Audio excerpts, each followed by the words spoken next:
your picot, you first do a single crochet.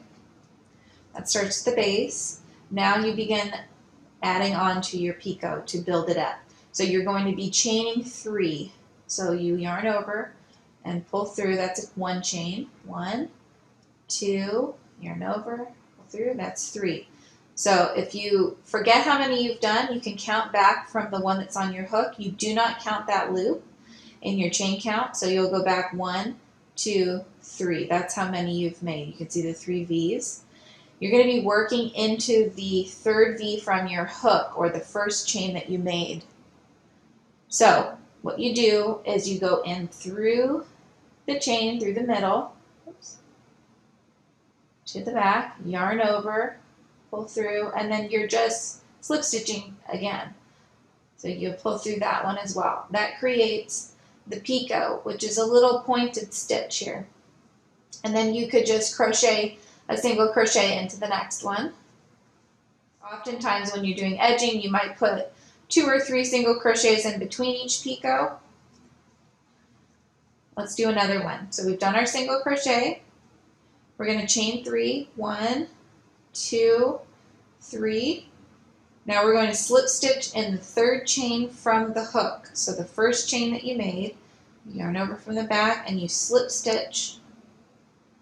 And then you go ahead and single crochet back into the base edge to the next stitch.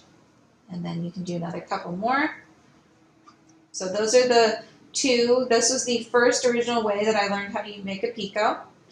And it looks really nice. It's a nice little edge stitch. You can work as many chains as you want. If you do additional chains, it's just going to make the picot larger. Okay, let's go ahead and do a 5 chain picot.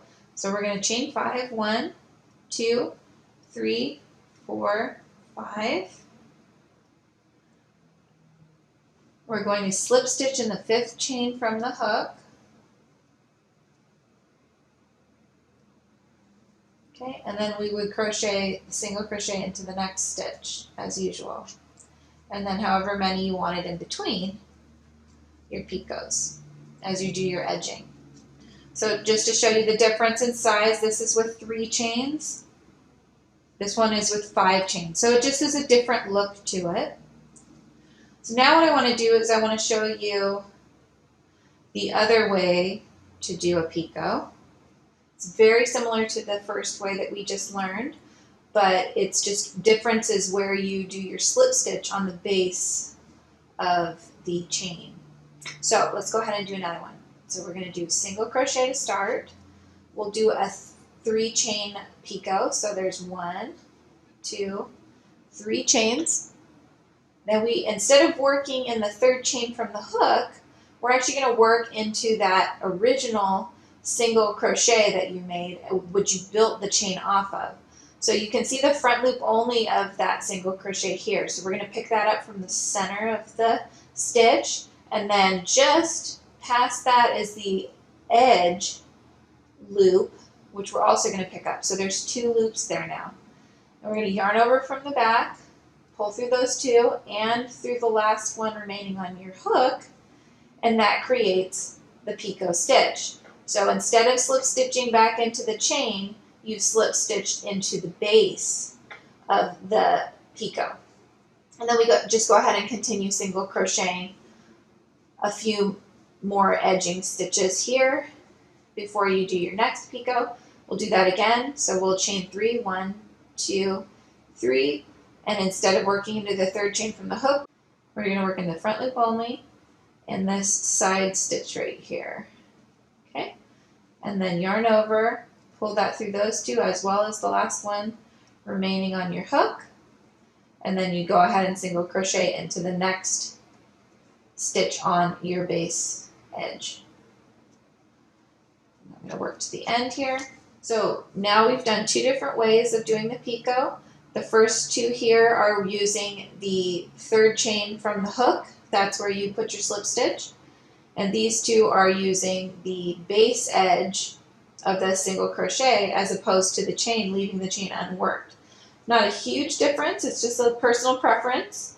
Sometimes the pattern might call for one or the other, but you can really use whatever you guys like to use the best. I prefer using this method This is the one I've used most often. So, and again, you can make them as many chains as you need. If it calls for 4 chain or 5 chain, it's still a picot. It's just going to give you a larger picot edge. And this particular stitch I see often for skirt linings for the amigurumis, or you could have it on an apron. You could also have it on a cuff of a dress. So this would be the cuff edge of the dress's sleeve. So that's an option. So they're mostly used for making clothing or for edges of blankets, that sort of a thing, this picot stitch. So hope this helped you guys learn how to make the picot. If you have any questions, go ahead and put them in the comments down below. And if you have any other ideas for videos for how to make amigurumis, just let me know and I will go ahead and put those on the list for videos I'll make next. Thanks guys, and don't forget to subscribe.